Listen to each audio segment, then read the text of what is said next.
Hey everybody, this is Modern Refugee. How's everybody doing tonight? Hey there, 1776 in Great Garden.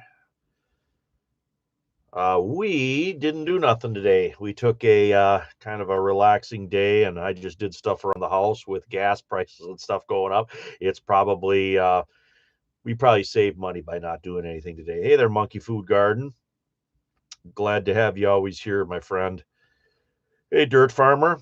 We're expecting a pretty significant storm here in Michigan, and the further north you go, the worse it's going to get. We're kind of on the bottom end of the snow here, but up around the Mackinac Bridge, the bridge that connects the upper and lower peninsula of Michigan, they are expecting anywhere between 2 and 3 feet of snow and blizzard-like conditions until like Tuesday morning. So they are really going to get hammered up there. The Mackinac Bridge was closed for some time today too for fallen ice. Hey there, Gallo. Hey there, whatever prepper. Hey there, Lake Lizard. Hey, dog. Fluffy. Hopefully everybody is doing well today. Yeah, I did not check gas prices today because I never left the homestead. Hey there, Gene.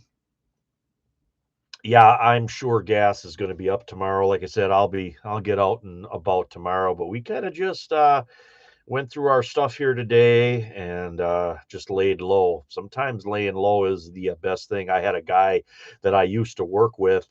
He was always just he was an older guy. He retired out of General Motors and he got bored. So he started working for me. He was my sales clerk, selling guns back in the day. And anyway, he was taken back by how bad weather or any crazy happenings going on would literally bring people out.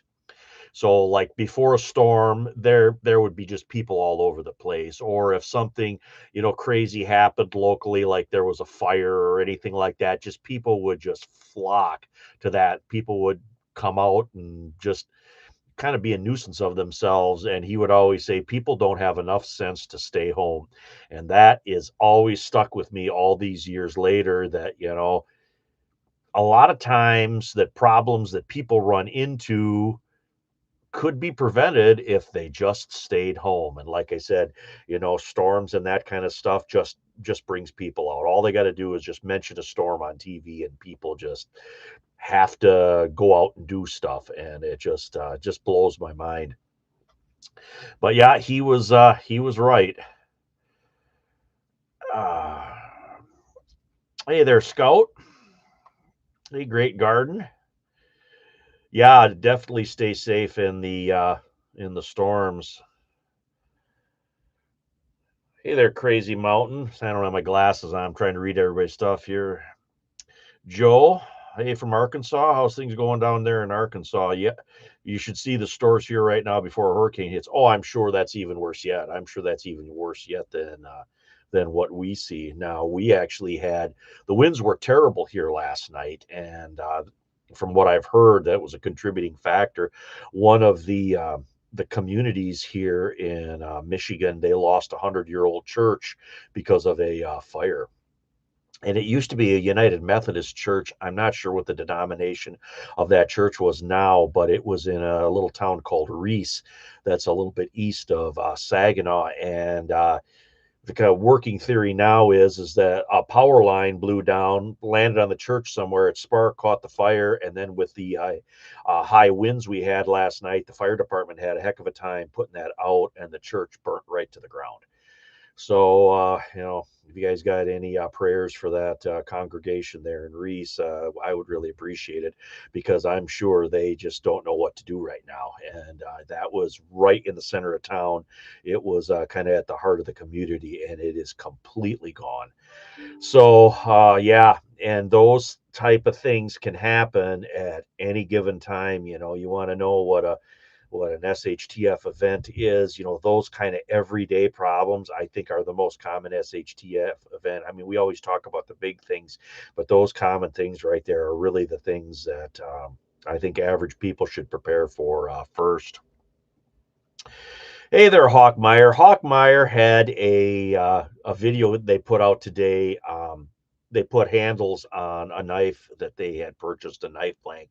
And well, I'm assuming they purchased this. Maybe they got it from one of their affiliates or whatever. But anyway, Hawkmeyer, they put a handle on that, and that was something that brought back a lot of good memories to me. We used to make knives when we were kids out of old saw blades. Even saw blades, like if you found an old broken, and that was actually pretty common. You'd find, oop, I'm knocking stuff down here. You'd find old broken crosscut saw blades. Like you'd find just a portion that's broke and it was discarded back in a barn or something like that during an auction or a sale or something like that. And you could usually just get that stuff for free. People would just give that to you. And then there was one old guy here. He taught me how to take an emery wheel, which is sort of like a cutoff wheel, but it cuts through abrasion and it doesn't heat the metal up, because you don't want to heat the metal up to ruin the temper in the steel, because those saw blades, now, like new saw blades, like circle saw blades, they just temper the teeth, but in the old days they tempered the whole blade. So that was tempered steel on those blades, and he would take that emery wheel and he would take a piece of chalk or a wax pencil, and he would take the shape of a knife, put that on there, and he would take that emery wheel and he would cut that out and use that as a blank. We would put handles on that, and I helped him make multiple knives like that out of old saw blades.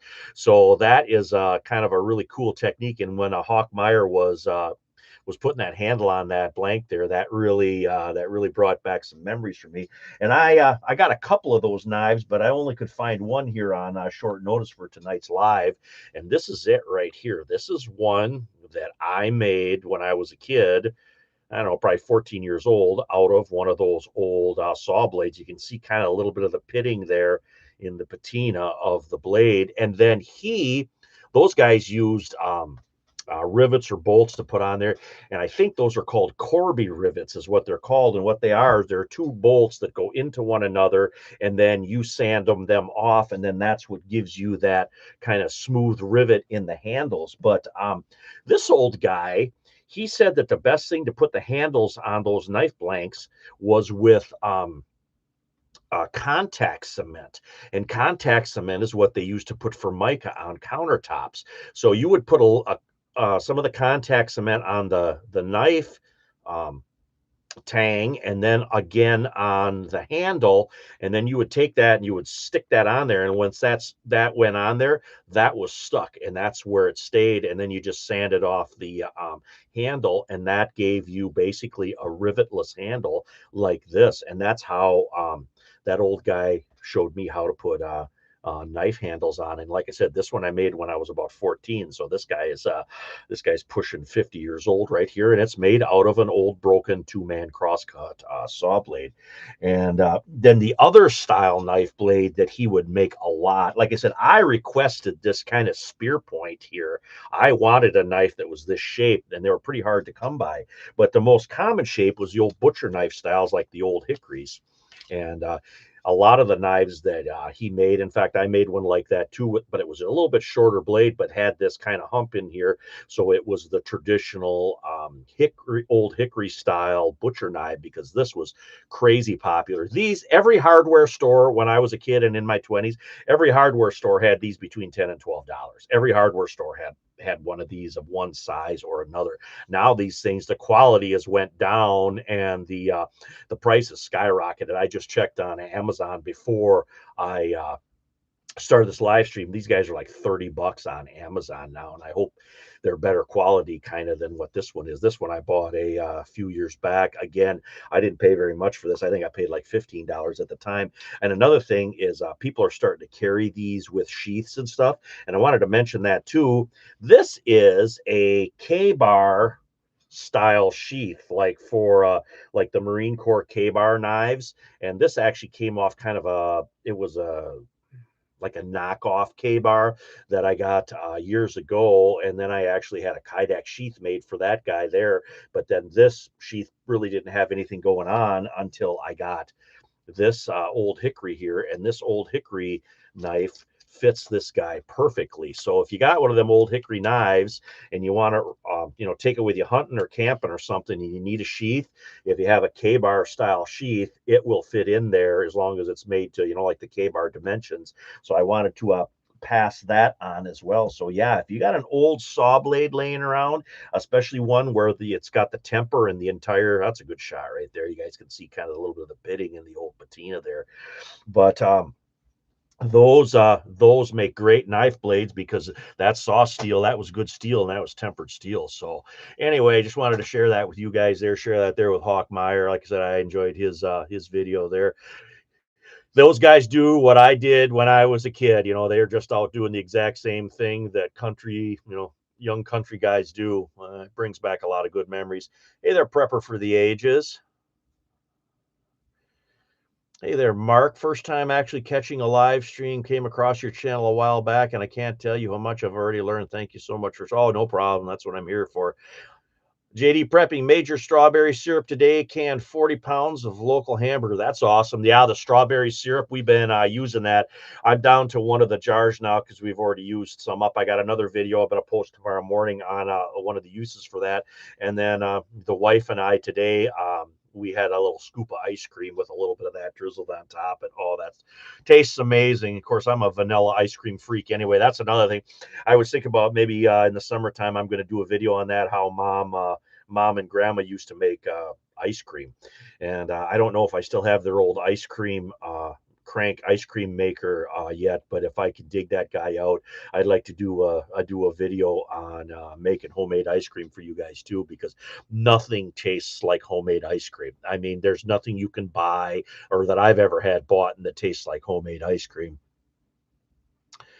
Joe, stores are good for now. No panic buying. Gas is $2.79 or $3.25. I haven't checked gas prices today, but I'm going to be checking them tomorrow. I know oil went up, and now all the talk is going on about that island there in the Persian Gulf, and they're supposedly sending Marines from the Far East, the Marines that are, I guess, in South Korea or Japan. They're sending in an assault ship there, and that's usually the Marines that are on there to, I don't know, I guess the thought is that they're going to threaten to take that island, and that's the island where Iran pumps all of their exported oil comes out of that one particular spot there, and they did airstrikes on there, I guess, Friday. Goes to tell you, Friday afternoon, Friday night is when always like if something serious is going to happen, it's going to be on a Friday night, because that's when all the markets close, because then that stuff doesn't affect the markets and it takes a couple of days for people to digest that stuff that takes place. So you want to keep that in mind, that Friday night is always a night when things are going down. Hawkmeyer, the saw blade knives we have here are made from old sawmill blades. They are some of the finest blades we have. Yeah. They used to, like, some of the mills, they would have like a bandsaw, like a wide bandsaw blade, but they weren't as wide as what the two-man crosscut saws were. They were a little bit narrow, and there's usually you can find broken pieces of those too for people that were running those type of old sawmills. And again, boy, if you can pick up a couple of pieces of them, those are awesome for making homemade knives. You just got to be careful. You can't heat the steel up too much, because if you heat the steel up too much, you'll ruin the temper. And that's something that always bothered me when people like took an axe head and they'd want to get the part out of the eye of the axe head. They would try to burn that out. Well, that ruins the temper on the steel of the axe, and your steel is going to become so soft it's not going to hold an edge no more. So that's why that old guy would always take that emery wheel and he would cut that, and that's almost like taking almost like a saw blade to cut that out. Then you weren't creating a lot of heat with that, so it didn't ruin that temper, and that makes a big difference. Thanks, Monkey Food Guard, for putting Hawkmeyer's channel out there. I really appreciate that. Thank you, sir. That's a cool knife. Yeah, I got a lot of cool knives like that. I enjoy that kind of that old tool making type stuff too. Hey there, Hen House. There was another thing that I was using today. It was a rawhide hammer. I gotta bring that on a live stream once and show you guys those too, where they would take a piece of a rawhide, they would roll that up, and they would make a mallet out of it. So if you needed a mallet to pound something together where you're not ruining the face of the metal or whatever, that's what they would do. They would roll that up, and they'd make a mallet out of rawhide. Hey there, Captain Bart. Hey there, Hen House. Just bought a knife sharpener the other day at Harbor Freight for $2.99. Some of my knife sharpening stuff. I've used these quite a bit. These are diamond. They got a coarse and then they got a fine. This is the fine side. I believe that's the coarse side, if I'm looking at that right. I should have really worn my glasses, but then they have the groove in here, and that groove is actually for sharpening fish hooks. But I'll bet you if you had large needles that you needed sharpening, like if you were sewing canvas or something like that, I'll bet you that'd work really good for putting a very sharp point on those needles. That's my one sharpening apparatus. I got these up here. I also got a steel that hangs right above me here. And whenever I go out, like I'm going out for the day to work or whatever, I'll run my pocket knife or whatever EDC knife I'm carrying that day gets run over this steel. Hang that up later. And then I've got a strap here that does the same thing. Here's my strap. And I got one side that's got compound on, that's got the compound on, and then the other side is straight that doesn't have any compound on. And then I got a couple. I actually have 3 of these because these do wear out. The diamond edges wear off on them. And then I have got the old Smith Arkansas stone. This guy's had a lot of use over the years. And these old stones were the kind of the old gold standard. And then there's black ones too. I think I got those put away though because if those break, they're almost impossible to replace in that quality.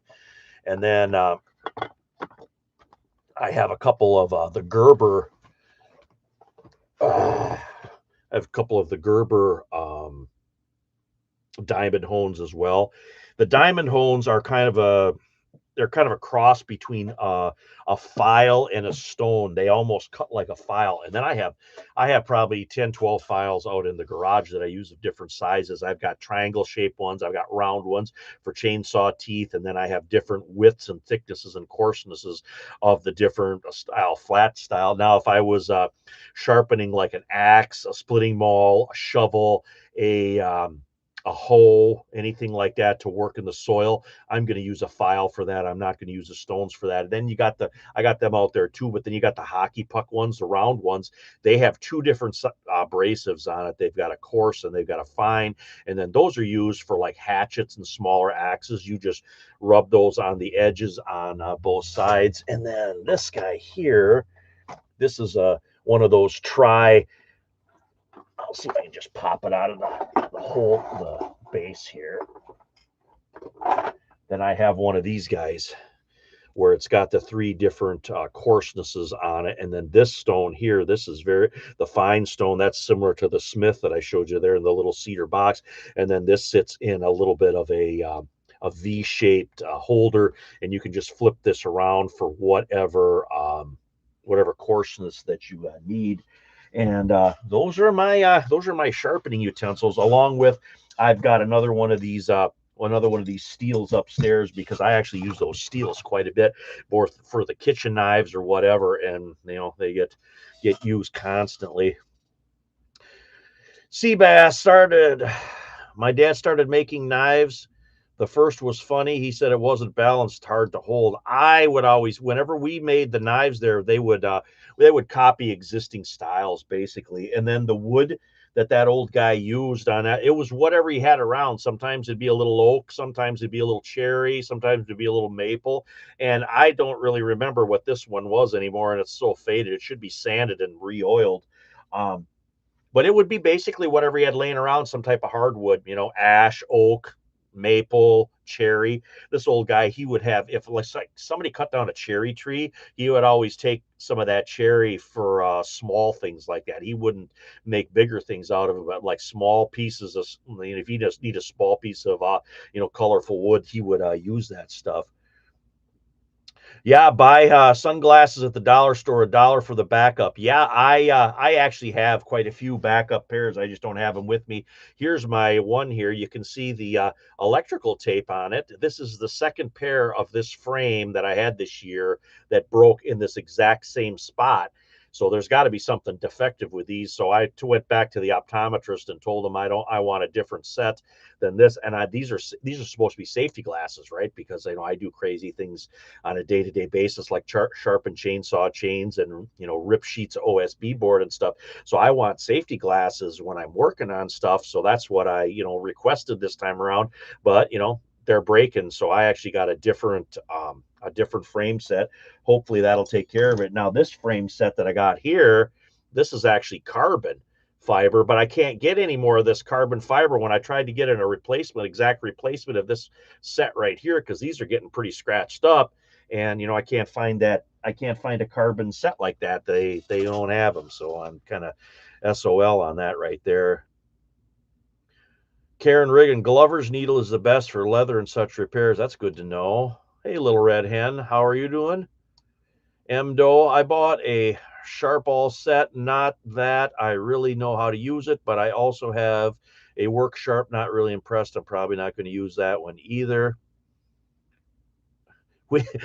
Monkey Food Guard, we need a man cave tour. Well, most of the stuff that surrounds me here, if I put it on a live stream, it will get me slapped. I got my ammo stuff right above me here. I got magazines, and my knife sharpening stuff's over there. And then I got, guys can see my safes back there. And then I got bookcases, and I got a stack of everything from MREs to seeds on the floor. I'm surrounded by books. I got toolboxes on the bottom here. A lot of them toolboxes hold parts like anything for guns, knives. I got a bag underneath here that's right here.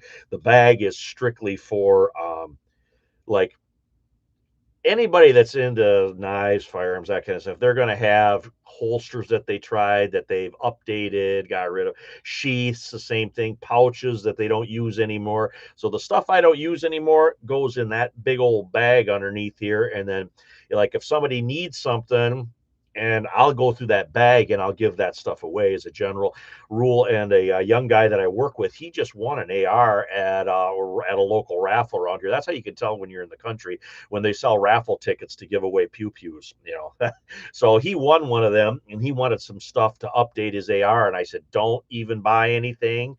I said, let me go through my bag and my box and find out what I got here. And I ended up taking him. I took him a spare charging handle. I took him a different stock. I took him he wanted to put a 1-inch scope on it. He wanted to put a 1-inch optic on it. And I said, I probably got a scope mount there. Sure enough, I had a scope mount for him. So I took him, I'll bet you that was darn near $100 worth of stuff that I took him out of my bag here. And I said, here, update your stuff. And I said, if there's anything else that you need or want, I said, I don't have any spare optics to give you, but I said, here's a mount and here's some of the other stuff. So I gave all that stuff away.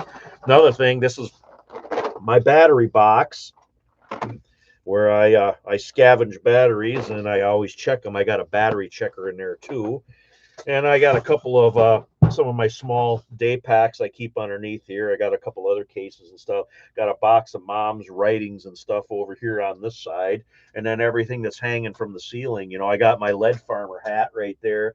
Bunch of different Stormy Cromer hats. I got a couple of my bows. I don't know if you guys can't really see underneath the lead farmer hat there. I got a reflex compound bow. That compound bow killed like probably 7 or 8 deer.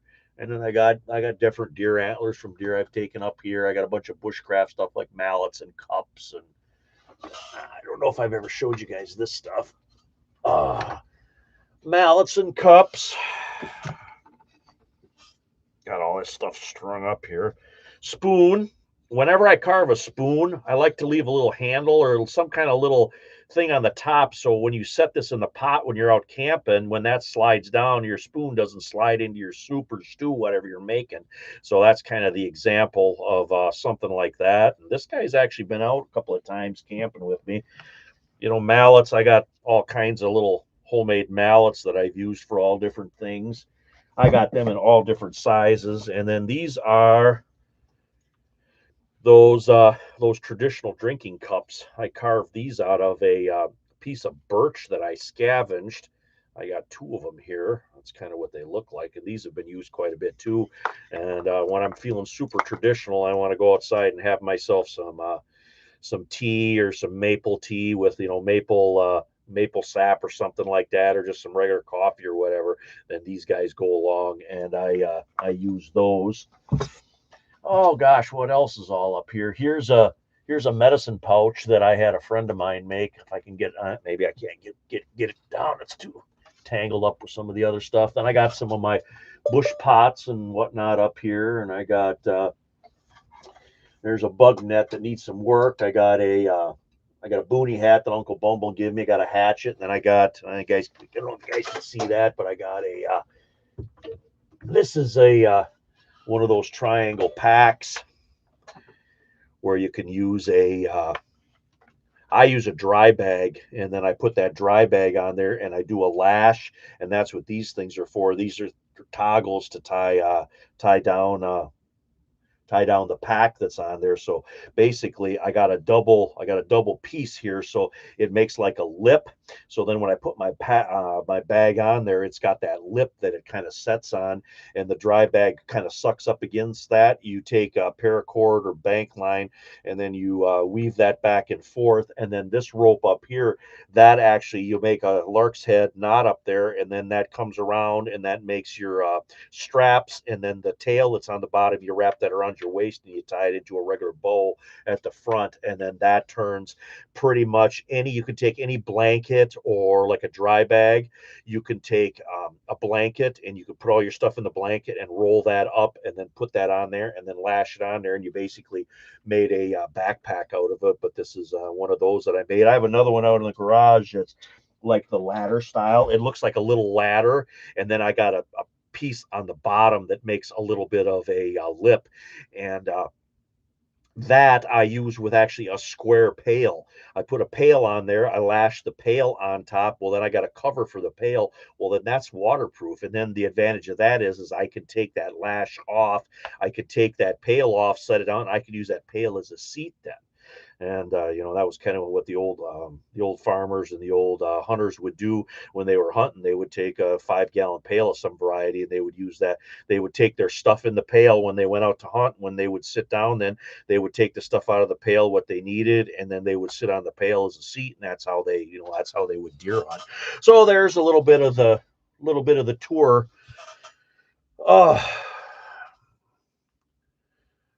Let's see. I'm falling behind here in the. Please forgive me. I'm falling behind here in the chat. Oh, boss, you didn't miss too much here. We're just having a chat like always. I'm just talking. It's one of my. I talk. Some people probably think I talk too much.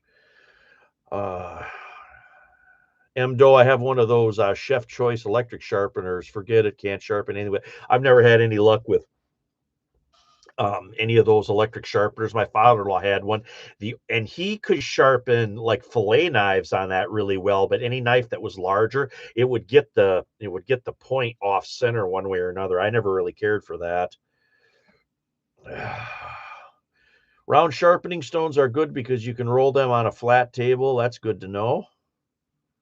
I've always carried those round. I pretty much just use those round ones for the axes and the hatchets, and then I just roll them on the edge, just kind of do that circular motion. Do those cups double as clogs? They probably could. Of course, they're pretty small feet. I guess I could make some shoes out of them if I had to. The thing of it is I didn't have, when I wanted to make these, I didn't have any birch. You know, our woods doesn't have any birch. And so I had to go looking around for a dead birch somewhere because I didn't want to cut a tree down. You know, I'm really I don't cut live wood unless it's something that I don't really want there, or that's like it's invasive, or it's something that's a nuisance, like prickly ash, I will cut down. In fact, that's actually what that triangle deal is made out of there. That's made out of prickly ash wood. And prickly ash wood is something that grows around here. It does have some medicinal purposes, but it's a pain. It only grows about so high, and it's brush that's constantly in the way. So that stuff I cut down. So I actually found a birch, and that was something with birch trees too. I wanted to mention paper bark birch, white birch, what everybody kind of there's different birches, but that's the one that most people think of. That's how the old farmers would tell whether the land was any good or not. If they were clearing a section of land that they wanted to plant, if the ground had birch growing on it, that was thin, so what they called thin soil. It was soil that had a lot of sand and rocks, but it didn't have a lot of nutrients in it. And when the ground was like that, the only trees that would grow there were certain evergreen trees and then birch. And like a if an old farmer was looking for a piece of land to homestead and he wanted to, grow crops and stuff there, he wouldn't pick something that had paper bark birch growing on it. So that was one of the things. And all the land around here has either been cleared or it's older woods, and pretty much everything that we have. Like my property, that's all like a black loam that's in there. It's kind of like a sandy loam, which's got a lot higher nutrients in the soil. So then I have stuff like ash and oak, and ash grows where it's wet, but then oak and sugar maple, and there used to be beech nut trees on our woods, but the beech nuts have all died. But so yeah, I had to go on a trip to look for a piece of birch, and I ended up driving up to the tip of the thumb there, and I found some up there. But that was one of those little adventure trips. Hawkmeyer, I have the same miscellaneous pew pew basket and holster basket. Yeah, those baskets, and then backpacks that held buckets. Those are very popular with trappers because you keep your trapping stuff in there, keep your gloves in there, you keep your traps in there and stuff. That was pretty common. Any of your trapping gear, to sift your ground over your sets and stuff, that would go in those buckets and they would carry them out. Get new lenses and older frames. That's something I should ask about, especially on that carbon fiber frame right there, because that's been a good frame. Hen house, so much to do. Been stocking up on flour, pasta, beans, and yeast. Yeah, we're lucky here because we grow. That's one of the main crops here in Michigan's thumb is beans. We grow, gosh, kidney beans, little red beans, black beans, navy beans, great northerns. Those are all grown around here. Pinto beans. A lot of the smaller beans do really well where we're at here. So navy, little red beans, black beans. Those are some of the most popular ones that get grown around here. And another thing that I'll mention quick too. I actually like those beans for storing, for prepping, because a navy bean, black beans, those are a lot smaller. They're a lot smaller than pinto beans, which means they cook a lot quicker. So if you have dry beans, pintos take a fair amount of time to cook or soak, where navy beans and black beans are usually about half the time to cook them. So that's the reason that I actually like navy and black beans. And black beans, I actually buy in 40-pound bags. And we get them you can either get them locally from the farmers, or you can get them at the Mennonite or the Amish places. Uh, Monkey Food Garden. We just went to a fundraiser for our neighbor. They gave away five pew pews. Nothing like living in. Yeah, that's.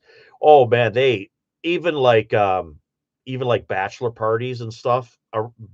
It's common to have some type of raffle, and then the proceeds go to the groom, and one of the like the members of the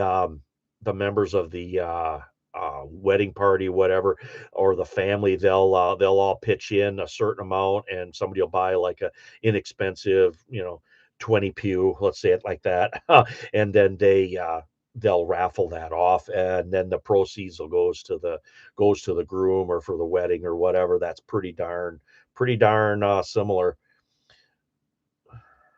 Sunset. Nice, MR. Thanks. I appreciate that. Was I ever in the Boy Scouts? No. And I'll tell you why I was never in the Boy Scouts. When I grew up, mom and dad belonged to a Wisconsin Synod Lutheran church. And for whatever reason, I don't remember what it was anymore, but the Wisconsin Synod Lutheran Church was against the Boy Scouts. And I don't remember why they were against the Boy Scouts. So then I was never a Boy Scout because it was technically against our religion at that point in time. So I just Boy Scouted myself. I'd grab my, 22 or whatever, and I'd go out and back in the woods, and I just kind of figured out stuff on my own. And when the old timers talked, I listened. And that's kind of how I became how I was. But I probably would have loved to be part of an organization like that, but I just never did because that was, like I said, that was against the religion at the time. Prepper for the age, those are good traditional Finnish cups. Yeah, they were Kuksa, I think is what they call them up there, the Sami people. They're the ones that are known for making those. And birch, if I remember correctly, is the traditional wood that they use for them. And like I said, I wanted to make it as traditional as I could. I certainly wouldn't want to carve those out of a piece of ash or oak. That took me long enough to carve them like that. Tammy, yeah, we got all kinds of bad weather coming here in Michigan.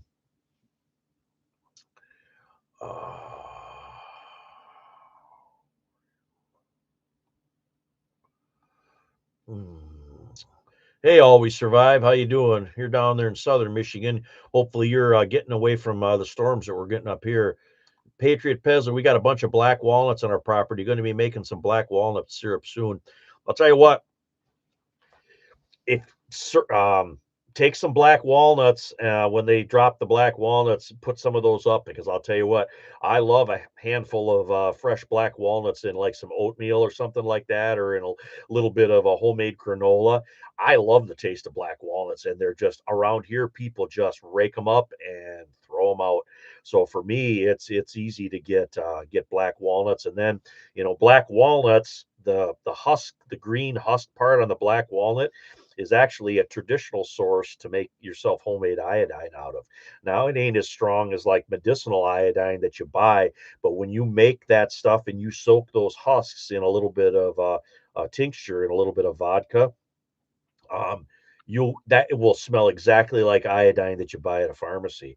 So and then you can use that iodine to dye. You can dye clothing with it and use it for other things that I don't dare say on a live stream. But yeah, look it up. That's a pretty useful tree to have around, like I said. And if you have a couple of really good trees, it doesn't take very many trees for those to produce a fair amount of nuts to use.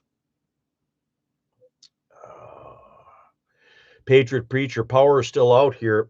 One thing that I found very useful is a rechargeable pump for a 5-gallon water cooler bottle. That's a good idea. It gives you hands-free running water to wash hands.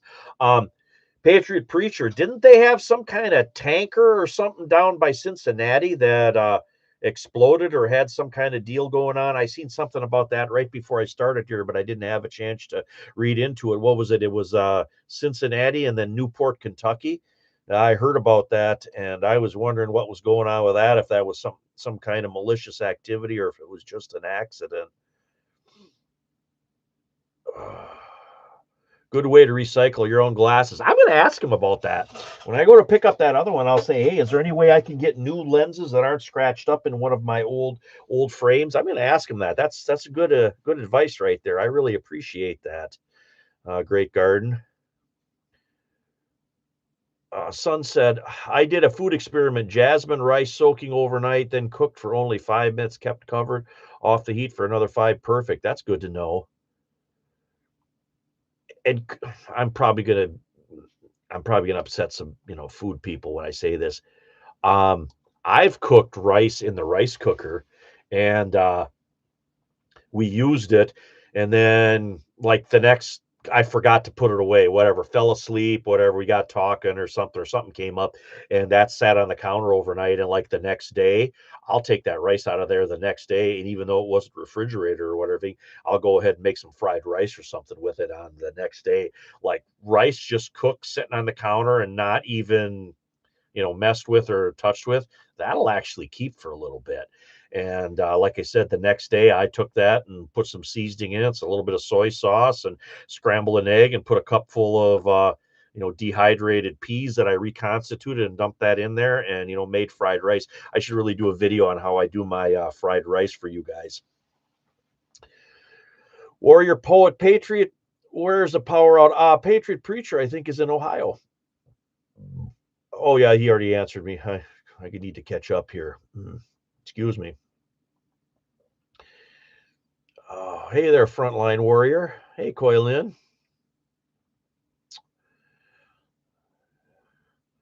MDO. So I guess you need to do a knife sharpening video.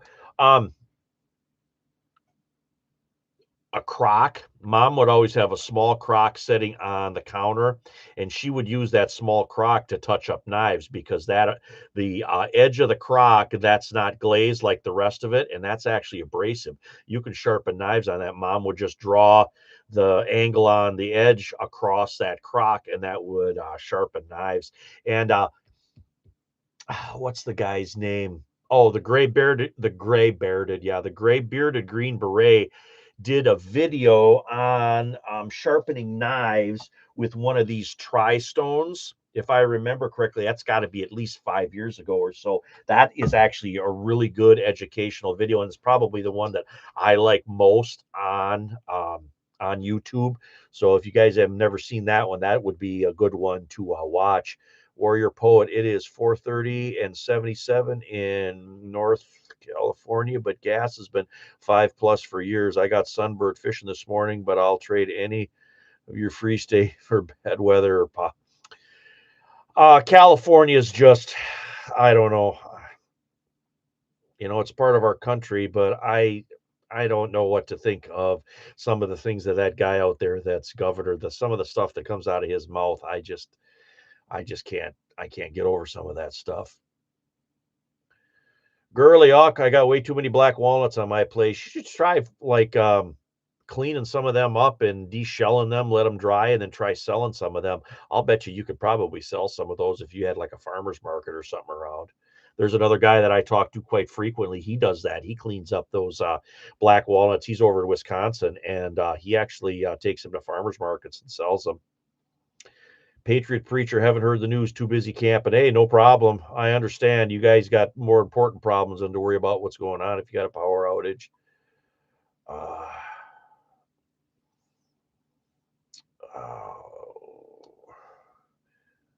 Day old rice is perfect for fried rice. Yeah, and then like I said, I dehydrate green peas and carrots, and that's basically what I use whenever I make fried rice. I'll take a half a cup of those peas and carrots, soak them in a little bit of warm water, drain that water off, and then that's what gets thrown in when I make the fried rice. And the fried rice is basically, you can get those little packets of fried rice seasoning mix, but they're basically just ground ginger is what's in there and a little bit of cornstarch. And I mean, if I could get them cheap, I buy them, but a lot of times I'll just use a little bit of ground ginger. I'll use soy sauce, which is one of the things that I prep. I prep soy sauce. I get large containers of soy sauce, and soy sauce can be used for everything from fried rice to actually making beef jerky. I know lots of old guys, they would take soy sauce, brown sugar, mix it up, and they would put their strips of meat in there and they would brine that for a couple of days, and then they would hang it, smoke it, and that's all that they ever used when they made beef jerky was brown sugar and soy sauce. And plus soy sauce kind of keeps forever. I've never heard of anybody's soy sauce ever going bad. Plus, Saginaw has an Asian market where you can buy like gallon jugs of different. Of course, I can't read what's on them, but it's all soy sauce to me. But you can buy gallon jugs of soy sauce to put up in your preps. And a gallon jug of soy sauce lasts a long, long time. So it's just one of those things that we keep here. But yeah, you can actually brine meat to make your own jerky with soy sauce.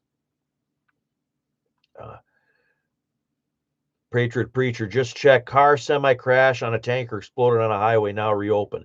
Well, that's good. At least it was just an accident and it wasn't, hopefully nobody got hurt. But, when you see stuff like that with what's going on, my mind always goes, was this malicious? Or even, I hate to say this, but even that church burning down here locally, when things like that happen, my prepper mind takes me, was that something that was, a natural occurring event because of the wind, or was that something that was malicious? So, that always, I'm a very skeptical human being when it comes to stuff like that. I'm sure everyone that's watching this right now understands can understand the exact same sentiment. Yeah, black walnut syrup, like I said, yeah, I've never made any of that, but sounds great. I know you could make syrup on a bunch of different trees. I did. We got a large box elder tree here, and box elders are the same family as maples. And I actually made some syrup out of box elder sap, and it actually tasted like marshmallows. That's what I thought it tasted like when I used it, but it doesn't have near the sugar content that sugar maples have. So when you cook that down, you didn't get very much out of it. You just got just a little bit out of it. But I tried it, like I said, it had a marshmallow taste to it. I was really surprised. Oh yeah, sharpening. you know, I work in a hardware store, and we get people that call up all the time and ask, "Hey, do you guys sharpen knives?" And we don't sharpen knives. The only thing we sharpen is lawnmower blades and chainsaw chains. But that is something that a lot of people will call and ask, "Hey, do you guys, sharpen kitchen knives and stuff?" They have two Asian food markets right next to each other. Yeah, the Asian markets, the Mennonite stores, the Amish stores. If you got a Hispanic market, that's another good one to go to. You get stuff like, cal and stuff to mix to malt corn and whatnot, and homemade tortillas. Nothing beats homemade tortillas from like a Hispanic store. They're just amazing. We got some here, gosh, what's probably about 6 weeks ago, and those made the best breakfast burritos I think we've ever had. And they were, misshapen. They weren't perfectly round. They had kind of like darker burn spots on it, whatever. But boy, were those tortillas great. Rico's there in Saginaw. They make tortillas too, and a lot of stores used to carry them. But I haven't seen a Rico in store in quite some time. Uh, Take care of the sourcing and aging method of soy sauce. It needs the old method to not be GMO crap. Like I said, I can't really read that's all in Chinese or Korean or whatever's on there. I can't read what's on there. I just ask them where the soy sauce section is, and then I just go kind of pick out whatever bottle looks good to me. Karen Riggin, soy sauce and onion with pork in a crock pot. Yum. That sounds awesome too. Yeah, soy sauce or the lower sodium version is shelf stable forever. Yeah, it's one of those forever foods. Like I said, I don't think I've ever seen a prepping channel say, of course they talk about honey and sugar and salt and those kind of things, but I can't recall any prepping channel ever talking really about soy sauce and to any extent. Patriot Preacher, we were a drop off place for blade sharpening guy, but he retired and moved away and nobody replaced him. Yeah. I think the I think the guy that's our mechanic could probably do it if he had to. But if somebody brings knives in there that are sentimental or something like that, and something gets messed up, then that's all bad news. So I'm thinking that's probably part of the reason why we don't do something like that. Great Garden, not selling anything here, but FYI, Starlink has a deal going on. $35 for 6 months, 50 upfront equipment money needed. Anyone have anything Starling? Hello from Detroit. Detroit Preppin'. How are you? I haven't seen you in forever. I remember watching Detroit Preppin' back when I first started my channel. I remember watching Detroit Preppin'. How's things down there, sir?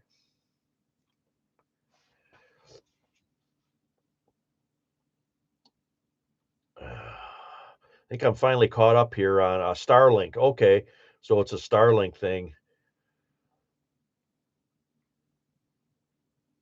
Yeah, it's been a crazy week. I'm curious what they're going to do with that island there. Now, I heard that they are pulling that Iran is hauling oil out. Iran is shipping their ships through the strait to take oil to China, but that's all that's going through that strait right now. And I think they're going to try to. My guess is they're probably going to try to seize control of that strait or some of the land along there, so they can police that strait a little bit.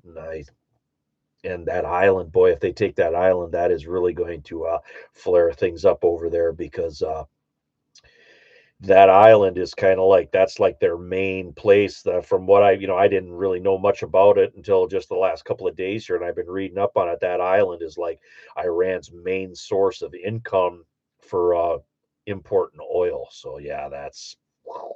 If they take that, that's really gonna fire things up over there. Small farmer going to low storm hammering Hawaii, 76,000 without power. That's a lot of people. Hey there, warrior poet. True, the warranty aspect of sharpening family heirlooms would be a nightmare. Yeah, I think that's probably why we don't do it. You bring in their grandpa's knife and you want to sharpen, and that gets a nick or something in it. Bad news. Detroit Prep and doing good. Found a new focus in life, my baby boy. Well, congratulations, sir. I'm a grandfather now. I became a grandfather last fall, and I absolutely love being a grandfather. Being a father was one thing, and that has its own set of joys and whatnot. But I tell you what, being a grandparent is amazing. I absolutely love it. Well, you have my best there, Detroit Prep, and I hope you enjoy that very very much. Like I said, we love our youngins here, and we try to show them everything we can. That's part of the reason why I do these YouTube videos, is hopefully one day when I'm gone, my kids can still hop on here and see me giving them advice from the hereafter. uh, Hawkmeyer got 40 gallons of gas with stable additive on standby for major shortages. That's a good idea. And if you can, Hawkmeyer, get rec fuel that doesn't have any ethanol in it. If it doesn't have any ethanol in it and it's rec fuel, and rec fuel doesn't have ethanol in it, but if you get that, that actually will last longer even without stable in it. I've had multiple mechanic guys that I know on small engines and different things telling me that the rec fuel will last a lot longer on its own, because the problem with the ethanol is the ethanol degrades, and the ethanol will pull moisture out of the environment, out of the air, and cause condensation inside the tanks, which causes problems, obviously. And when carburetors for small engines and stuff come in, like generators, chainsaws, that kind of stuff, and if they have run a lot of ethanol fuel in it, and then that chainsaw or that generator, and generators are typically known for that because people don't run generators all the time. They only run them when there's a problem, right? So then that fuel sits in there, and that gums up the carburetors and ruins the carburetors, and then that's where you run into those kind of problems. But yeah, if you're putting fuel up, put stable in it for sure, and then any fuel you can get with the least amount, or even better, no ethanol, you'll be doing a lot better to store that stuff. Thanks, Karen. I appreciate it. I enjoy being a grandpa very much. Monkey Food Garden. I read that the Marines are being sent where they're most likely going to take some islands, including the ones we just pounded, definitely escalating. Well, yeah, there's a couple of different little islands in that Strait of Hormuz, and that wouldn't surprise me if we tried to grab something there and set up some kind of base on that. Yeah, non-ethanol for equipment, definitely, John Poole.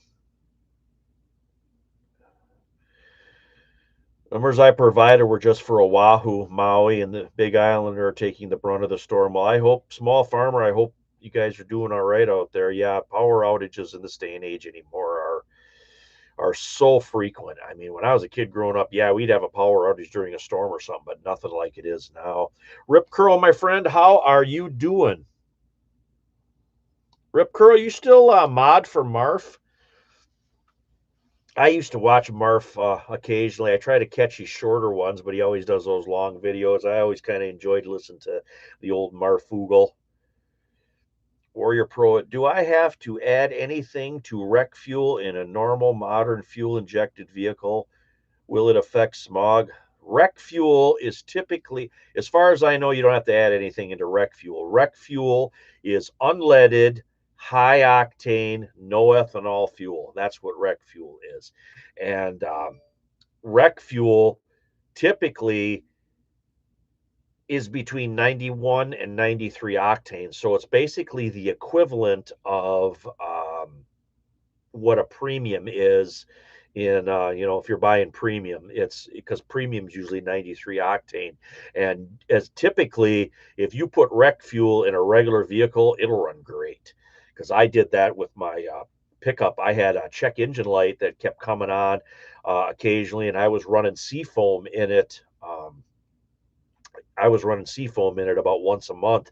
And what I ended up doing was when I ran that seafoam in it, I actually put several gallons of rec fuel in it to kind of clean out the system and give the higher octane fuel in there, and that's kind of fixed the problem.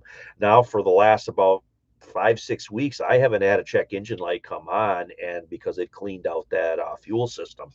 So I don't think that that's going to, and of course I don't know about smog because we really don't have a lot of smog problems around here, but as far as I know, rec fuel will run good in a fuel injected vehicle. Oh, JD prepping spare parts for your generator like filters, spark plugs, and fuel line. Yeah. Well, my generator's propane, so I don't have the fuel line's basically a propane hose. But one thing I'm going to mention about spark plugs for generators and other pieces of power equipment, I always take for granted that somebody is going to be working on my stuff other than me if something happens. So, like the boxes, like I have spark plugs here for chainsaws, I have spark plugs here for the generator, and I write right on the spark plug box because they're NGK plugs. I write right on the spark plug box. This is for the generator, and the gap needs to be 30 thousandths or whatever that the gap is on that. And that is how I store them. So that way, if somebody else is working on it, the kids or the wife says, "Hey, Dad has spark plugs out in the toolbox. Go out there and check." If they pick up one of those spark plug boxes, it says right on there what it's for. I'm getting summoned here. Oh yeah, that was the other thing we did today. We checked all the fluids and stuff in all the vehicles, made sure everything is kind of up to where it should be. Power steering fluid, and checked all that kind of stuff. That's something that I like to do from time to time because sometimes the younger generation aren't really that good at checking the oil and that kind of stuff, and a lot of maintenance problems can be nipped in the bud if you're checking that stuff on a fairly regular basis. Warrior Poet, nice. We'll have to look into that for long-term storage. Been doing the 91 stable routine roading throughing, but that sounds nice. Typically, if there's any place that sells fuel for like ATVs, off-road vehicles, they do, or if there's places that do any racing, like they race, junker cars or whatever. Typically, that place will have rec fuel. Like around here, we're a farming community, but we also have, we got a racetrack. It's a redneck thing. We got a racetrack that's not too far from here, and then we have a lot of people that will run other race machines and whatnot, and that's what they use for that is the rec fuel. Rip Curl, I recommend dual fuel or tri-fuel generators. Yeah, Rip Curl, I don't know if I've ever told you that, but my generator that we have here was used regular gas, and then after I had it for a couple of years, I actually converted it over to propane. I got a propane conversion kit from a company out of Tennessee called US Carburation. It was called a motor snorkel, and I converted that over to run on 100-pound cylinders, and I would never go back to running straight unleaded fuel in a generator if I have access to propane. Yeah, also, it's from Great Garden. Also, when you use seafoam, fill it to three-fourths of a tank, not full, especially right after an oil change. It's good advice. Monkey Food Garden. I keep a journal and have there for my equipment, power tools, for replacement parts. That's a good idea too. There a lot of the older farmers will come in and they'll have a small notebook for the different pieces of equipment when they come in. They're looking for parts, and that's actually a godsend to the guy behind the parts counter. Makes it much easier to find parts for that older stuff like that. Stephen Ross, apparently ethanol-free grass runs more efficiently than gas with ethanol, and point to ethanol gives no benefit. The push for ethanol sounds like a boondoggle. Oh yeah, we got it. There's an ethanol plant in Carroll, Michigan. Here they run ethanol They make it. I don't know who they sell it to, but they do make it. Dirt farmer stocked up on oil filters today. Yeah, it was mentioned in last night's live stream that there's going to be problems with some of the filter and stuff manufacturers. So that's something I'm going to look into too here in the next couple of days. Uh, Stable. Stable is one brand, and then there's that enzyme. And the mechanic that I work with, he said that enzyme fuel, that fuel stabilizer is really his preferred one. He said that he thinks that that is better yet than even the stable, and that comes in sort of a blue container.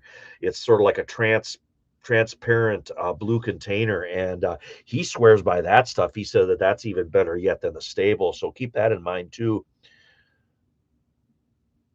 GMC USA, La Strada Del Nora Bakery in North Michigan and Saginaw has the best flour tortillas and chorizo. Across the street from El Rancho Mexican restaurant. I'm gonna have to hit that place next time I get to Saginaw. Thanks there, GMC. Appreciate that. Yeah, Warrior Poet. Yes, labeling your plugs is a good idea. You can't look up online. Yeah, that's, if something happens. Chilton's manual. Boy, I remember those old Chilton manuals. We used to have a Chilton's manual for an old Ford truck that we had. Mom did back in the day, but that's long gone. Dana Green picked up a real Dutch oven, cast iron. I love my Dutch ovens. My Dutch ovens have made literally everything. And if you got to cook over an open fire, that's what they were kind of designed for. Yeah, propane for a generator, that's I enjoy using the propane. It makes it easier, and the big thing too for like the wife and anybody else that has to run it, it has our generator had like a 6, 7 gallon gas tank on top, and when that was full of fuel, that was almost impossible to move around. It was heavier than heck. But now there's no gas in that top part of that gas tank, and my 100-pound cylinders, what I do with a 100-pound cylinder is I strap it onto an appliance cart. So you can move the generator wherever you need it to be.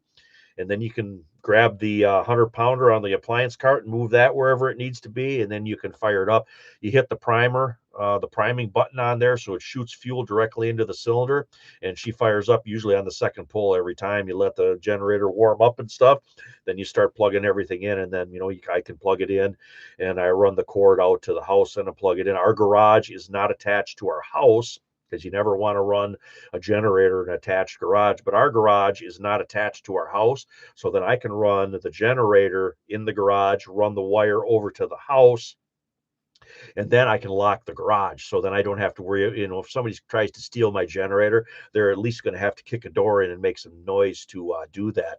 Because a lot of times, if it's really bad, people will steal generators when they're running because people can hear them. Plus, it's running inside a building, so then that kind of knocks the sound down. It's not quite as obnoxious to your neighbors and stuff. Patriot Peasant, hey MR, thoughts on making black diesel fuel to run a diesel generator? Don't want to ruin my generator, but it seems like a good option. I have zero experience with diesel and diesel engines. I've never had a diesel vehicle, never worked on any diesel equipment or anything like that, so I can't answer that for you, sir. I don't have enough experience or knowledge to even comment on that. Hen house, I am freezing flour now. Love, love, love the Dutch ovens. Oh yeah, always freeze your flour before you put it up. It kills the weevil eggs that are in it. Yeah, propane generator, stove, and fireplace are on my to-do list. You know, there's just a lot of advantages I found. Now, I've been told, just so people know, I've been told that you don't get the same amount of power out of a propane that you do unleaded fuel to run a generator. But for my home here and for what we've used it for over the years, I have had no problems running anything in our home with the propane conversion on the generator. But I've had people tell me that actual gasoline generators have more energy in them basically to run the generator. But I've never had any problems with the propane. Solar generators work great. No tell, no smell. Yeah, I don't have one just yet, but maybe one of these years I'm going to pick one up and try it out. We're so far up north here in November, December, January, February, the beginning of March, our nights are so long. I'm not sure that a solar generator would do me much good here in the cold months. And that's really when we would need the power is in them cold months, but it's always so dark so long up here.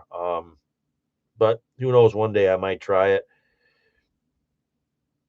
I would freeze rice. If you have the opportunity to freeze rice and flour, I would freeze it. Now, the stuff that I put up in like Mylar bags years ago and stuff, I froze it. The only difference on that is if I dry canned anything, that stuff I didn't freeze. And I haven't had any problems with rice, but I have been told that, there could be weevil eggs in rice too as well. Warrior Poet, a U.S. gallon of gasoline weighs about 6 to 6.3 pounds. Diesel fuel is heavier and denser, weighs 7. That's good to know, I guess. Patriot Preacher using a propane stove to cook with this weekend. Buddy heater, power banks, and lights. For lights have been a little disappointing. Maybe battery power is better if you have a battery supply. All of us went without power for 7 days going to propane. Well, that's like it here, that's the whole reason back in 2011 we had a bad storm. We were out of power for quite some time. And then that's when I said, you know what, I'm going to hook up a generator here. I'm going to get that going. And I did it piecemeal. I did the transfer switch for the house first. Then I got the generator. Then I got the outdoor plug. And then it was a little bit later that I converted it over to the propane. Monkey Food Garden, have you ever tried to make your generator quieter? Been experimenting with trying to quiet hours down. Um, I did build a little bit of a frame once, and I lined the inside of that frame that went around the generator with the foam board. And then I made a bit of a cover with a little bit of that foam on from the foam board, and I partially covered the top of it. That did help a little bit, but it was it was okay, but it didn't really turn out quite as good as I thought it should. But that was kind of the only thing that I ever did with mine. L Dog, thank you, Modern and John. Yeah, no problem. Anytime. Patrice, sorry I'm late. Good evening from Northern Illinois. How you doing there? Horse-drawn rocket. I am 49 degrees north latitude, Canadian border. Charge solar when times are good. With the panels, you charge with panels when you can and have a gas Jenny for backup. That makes sense. Hen house. I am going to work on dehydrating soon. Glad I got my small machine out. Also, can't wait to use my vacuum sealer. Cool.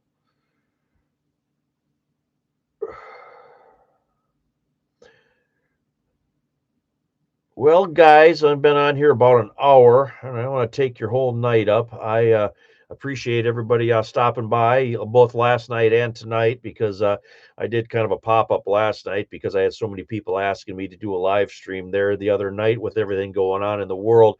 I just couldn't get it done on a Thursday night, but we jumped in and did one there yesterday. Patriot Peasant, we are in mid-Michigan thinking about making a year-round greenhouse. I had a little greenhouse for a while, and I had a small heater in it, and I started using it like in March, and then I used it into December. That would actually work pretty good, but I had to put a little heat in it because otherwise it was too cold. There's some things that you could do too inside a greenhouse where you could kind of like double insulate things, like my boxes where I had my plants in. I put little towers and another board across the top, and then I would take another piece of plastic and put it over it. So it was like a double greenhouse. I had the greenhouse, but then I had another little greenhouse inside of it. And then I would run a small heater, like a buddy heater in there. It Toward evening, I would run that for a few hours to raise the temperature in the greenhouse. And then that kept the frost at bay, and it did work pretty good. Yeah, you take care, Karen. I appreciate you being here. All right, guys, I am going to take off here and do some few odds and ends here around the house here before it gets too late. But I appreciate each and every one of you guys stopping by here. I appreciate you guys always sharing all the stuff that you guys know too. I learned something and with almost every live stream from you guys as well. I appreciate the opportunity to get together and have a visiting time with you guys. This reminds me of the old time visiting on Saturday and Sunday nights when Mom used to go over to the neighbors and stuff, and people would come over to our house. We would always have a good time visiting and talking about the past and the future. But anyway, this is Modern Refugee. Appreciate all my subscribers out there. Hope you guys always get some good information, some good entertainment out of my videos, and you guys have a good one. You guys take care and be safe out there.